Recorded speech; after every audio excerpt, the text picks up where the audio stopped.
The bus door opens at 3:47 a.m. Humid Carolina air hits your face. Diesel. Sweat. Fear. A man in a campaign cover screams before your second foot touches the ground. His nose touches yours. You don't know his name. You will never forget his face. "You are nothing," he says. He means it. You step onto yellow footprints painted on the asphalt. Chipped paint from 20 years of recruits just like you. Your civilian clothes go into a box. That box disappears. You will not see those clothes for 13 weeks. By then, you won't recognize the person who wore them. The first rule: you have no name. Only a rack number. A laundry mark. Your last name is stenciled on your pocket. But that's for them. Not for you. 60 of you sleep in a squad bay. Lights out at 2100. Lights on at 0400. Someone cries 2 racks down. No one says a word.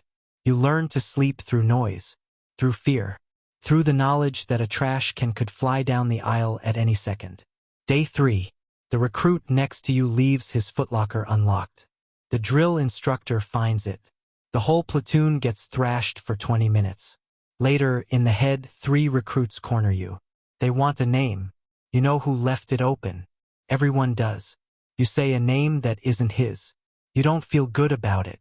You also don't sleep on your stomach that night. This is how the system teaches. Not with lectures. With consequence. With the slow realization that loyalty is not about who you like. It's about who keeps you alive through the next 4 hours. By week 8, you stop flinching at the screaming. Your hands don't shake on the rifle. You run until your lungs bleed. You climb ropes with numb fingers. Your body does things your mind said were impossible. But the real change comes at 2 a.m. on Firewatch. You catch your reflection in a dark window. The eyes are harder. The jaw is tighter. Something behind those eyes has shifted. You are still nothing. But now you understand. Nothing is a starting point. Level 2, Private First Class, E2 the Believer. Graduation. Your mom cries. You eat a cheeseburger that tastes like freedom. Then another bus. Marine combat training. 29 days of sleeping in dirt and patrolling at night. You carry a rifle everywhere. You clean it twice a day. You sleep with it inside your sleeping bag. The instructors call it your girlfriend. You laugh until you see a guy get his rifle stolen while he's in the porta-john. 6 hours of push-ups in the sand. You stop laughing. Currency at this level: competence. No one cares if you were prom king. No one cares what your dad does. Only one question. Can you do your job? Yes means you eat first. No means you carry the heavy thing on the next hump. You learn to move quietly through dark woods. To read a map by red lens flashlight. To understand that every person in your fire team is just as scared as you. Some just hide it better. You make PFC automatically after 9 months. A piece of paper appears in your file. Pay goes from $1,800 to $2,000 a month. You don't notice the difference. What you notice is that no one calls you recruit anymore. You are still at the bottom, but not the absolute bottom. Something shifts in your head. You start to believe, not in the Marine Corps as an idea, in your Marine Corps, in the guys to your left and right, in the sergeant who stays up until midnight checking your gear, in the Lance Corporal who carries the saw with a destroyed shoulder because no one else is qualified. You stop thinking about getting out. You start thinking about getting better. The moral compromise is subtle. A fellow PFC falls behind on a hike. He's not bad, just didn't run enough. The senior guys say leave him. Let the system work. You don't. You take his pack for the last 3 miles. Your back hurts for a week. But now he owes you. And in this system, debts are the only real currency. Level 3, Lance Corporal E3 the Worker. You hit the fleet. A barracks room with cinderblock walls and a roommate who plays video games until 2 a.m. The shower has someone else's hair in the drain. Chow Hall serves the same 5 meals on rotation. You learn to love Wednesdays. Steak night. PT. 0630 shower. 0800 work call. Clean weapons. Inventory gear. Field for a week. Come back. Clean weapons again. Range. Come back. Clean weapons a 3rd time. The work is not glorious, but it's yours. Second rule. No one is coming to save you. Rifle breaks? Fix it. Don't know a form? Find someone who does. Get in trouble? Stand at the desk and take the ass chewing without excuses. Yes, Staff Sergeant. Psychological shift. Ownership. The Marine Corps stops happening to you. It becomes something you do. The uniform feels like skin. You walk through the PX and see civilians moving slower, softer. You don't feel superior. You feel separate. The Lance Corporal underground is real. The network of E3s who pass information without officers knowing. Who's cheating? Who's about to get a DUI? Who needs someone to cover duty? You learn what can be said openly and what requires a closed door. You also learn about real violence. During a field exercise, a corporal from another squad gets in your face over lost gear. He's bigger, louder. He shoves you in front of your squad. The rule: do not lay hands on a superior. The other rule: do not get pushed in front of your people. You headbutt him. He drops. Blood on your forehead. You wait for consequences. They don't come. Your squad leader saw everything. He pulls you aside. Never do that again. Then, he had it coming. Then he makes you run until you throw up. No paperwork. No court-martial. Because the system understood. Third rule. The rules are not the rules. Level 4 Corporal E4 the first knife. Promotion to Corporal is the first one that matters. Not automatic. You earn it through a cutting score. About 40% of Lance Corporals never see this rank. You are one who does. The ceremony. Your platoon sergeant calls you forward. An NCO removes your old chevrons. Pins 2 crossed rifles over 2 stripes. Someone shakes your hand. Then you turn around. The Lance Corporals who didn't make it are watching you. This is when the system changes. You are now an NCO, responsible for 4 to 8 Marines. Their safety, their training, their marriages, their finances, all of it. No one tells you how. You learn by watching the bad NCOs first. The ones who scream too much, who punish out of anger, who disappear during field day. You swear you will never become them. Then you learn from the good ones.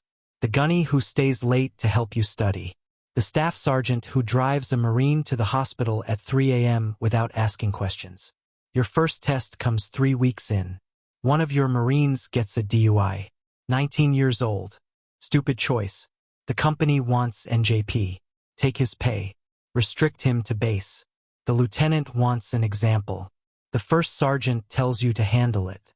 You sit down with the Marine. His record: late 3 times. Failed 1 PFT. But he's not bad. He's young. Lonely. Drinking because his girlfriend left him and he doesn't know how to talk. You make the call. Rehabilitation. Alcohol counseling. Extra duty. No NJP. You stand in front of the commander and argue for your Marine. The commander agrees. 6 months later, he's promoted to Lance Corporal. But the other corporals notice. Some say you went soft. That mercy is weakness. That he'll fail again and take you down. You don't argue. You remember being 19. The 3 recruits in the head. The name that wasn't his. The debt that followed. This time you chose differently. You also know, next time you might not have a choice. Level 5 Sergeant E5 the Enforcer. Sergeant. The weight doubles. You manage a squad. 12 to 14 Marines. Some will become career NCOs. Most will do 4 years and disappear. Your job: make sure all of them survive. Not just physically, though that's part of it. You need to keep them from marrying the wrong person. From buying the overpriced Camaro at 24% APR. From drinking themselves into the brig. From posting the wrong thing online. From destroying their own lives before their lives really start. The rules at this level: anticipation. Learn body language. Learn which Marines are lying about being fine. The quiet ones are the most dangerous. The loud ones are hiding something. Everyone has a tell. Miss it and someone gets hurt. The moral compromises get harder. A staff sergeant pulls you aside. 12 night vision goggles are missing. Never signed out. Never secured. Someone stole them. Report it, and the whole platoon gets investigated. Careers end. His, maybe yours. Mark them as lost in training, he says. Let supply write them off. You don't want to, but you also don't want to destroy your people over equipment the Marine Corps will replace without blinking. You mark them as lost. You don't sleep for 3 nights. Next month, you get a meritorious mast. A letter of commendation for inventory management. You shake the battalion commander's hand. The staff sergeant smiles from the back of the room. You smile back. Something in you shifts. You understand now. The system is not clean. The people above you are not always right. The people below you are not always innocent. The right thing and the legal thing are different. And you are the one who has to live with the difference. This is what they don't tell you about being a sergeant. Not the power. The loneliness. Level 6, Staff Sergeant E6, the gatekeeper. 8 years. Sometimes 10. Sometimes never. Staff Sergeant. The chevrons have a rocker underneath. You are a staff NCO now. Your reputation precedes you into every room. The system runs on leverage. You control promotions for junior NCOs. You write fitness reports. You assign duty rosters. Your word can launch a career or end one. You try not to think about that. You do think about it. Every day. Your office is a small room with a metal desk and a computer running Windows 7. 6 hours a day of administrative work. Meetings. Counseling statements. Award write-ups. Someone needs a letter of recommendation. Someone else needs a hardship discharge. Another Marine is being investigated for hazing. You mediate between officers above and enlisted below. The officers want results. The enlisted want sanity. You are the meat in the sandwich. The corruption at this level is subtle. Not money. Not violence. Access. You have a favorite Marine.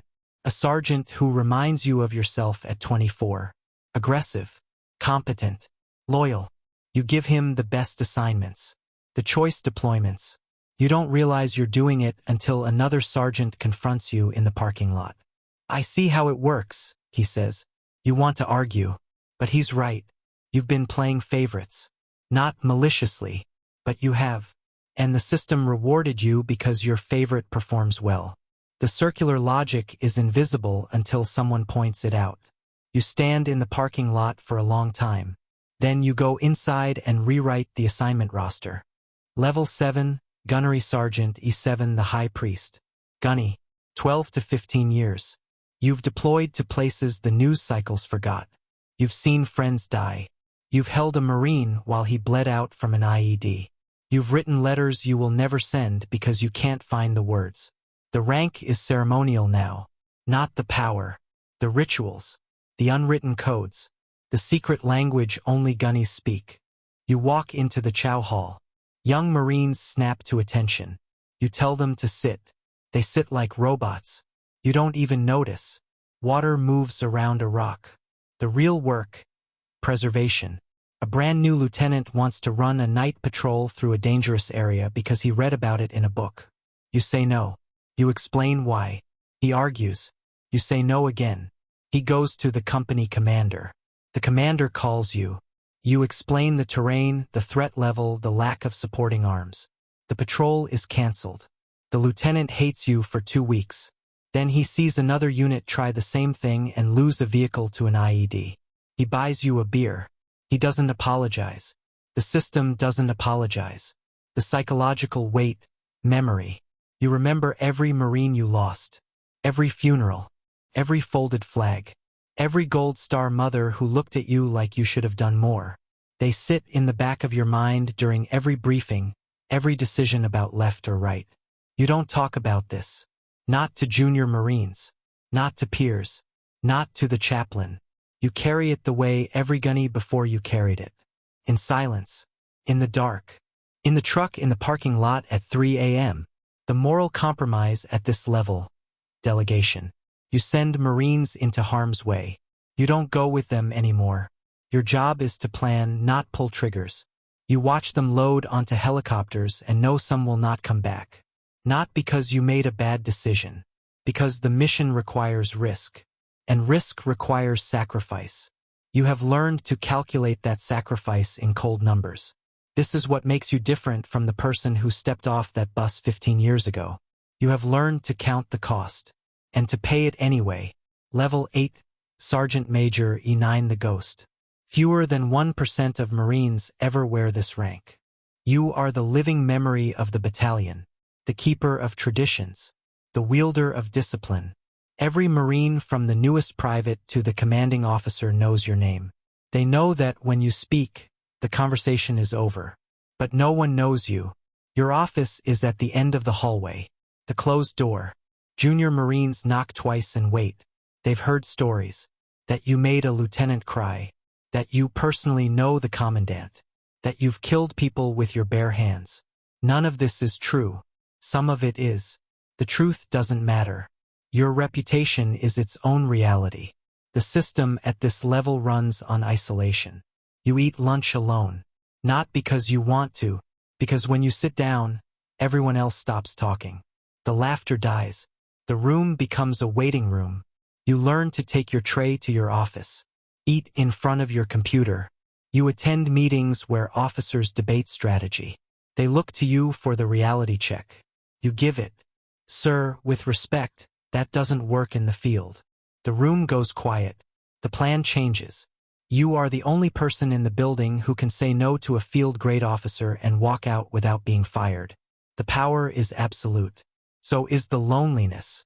You attend promotion ceremonies, retirement ceremonies, memorial services. You stand at attention while the flag is folded. You salute while the bugle plays. The motions are automatic. The feeling is not. The feeling never gets automatic. One night, after a memorial for a sergeant who died in a training accident, helicopter crash, no warning, just gone, you walk back to your office. The building is empty. You sit at your desk. You look at a photo of your first squad from 1998. All those young faces. All those lives before the wait. You don't cry. You don't feel anything at all. That's the scariest part. The cost of reaching the top is not the danger. Not the responsibility. It's the numbness. The slow erosion of feeling. The day you realize you attended your 5th funeral this year and didn't cry at any of them. The day you realize you have become exactly what the system wanted. An instrument, not a man. An instrument of the institution. You sit in the dark living room because turning on the lights feels like too much effort. Your spouse stopped waiting up years ago. The kids are grown. The dog died last spring. You think about the bus. The yellow footprints. The screaming drill instructor. The kid who stepped off with no idea what he was walking into. You wonder if you would do it again. You don't know the answer. That's the final compromise. Not knowing whether the cost was worth it. Living with the uncertainty. Carrying the weight until the weight becomes you. Somewhere, right now, a bus is pulling into a receiving battalion at Marine Corps Recruit Depot Paris Island. 3:47 a.m. A teenager steps off. His hands shake. His eyes are wide. He looks at the yellow footprints on the asphalt. He doesn't know what any of this means yet.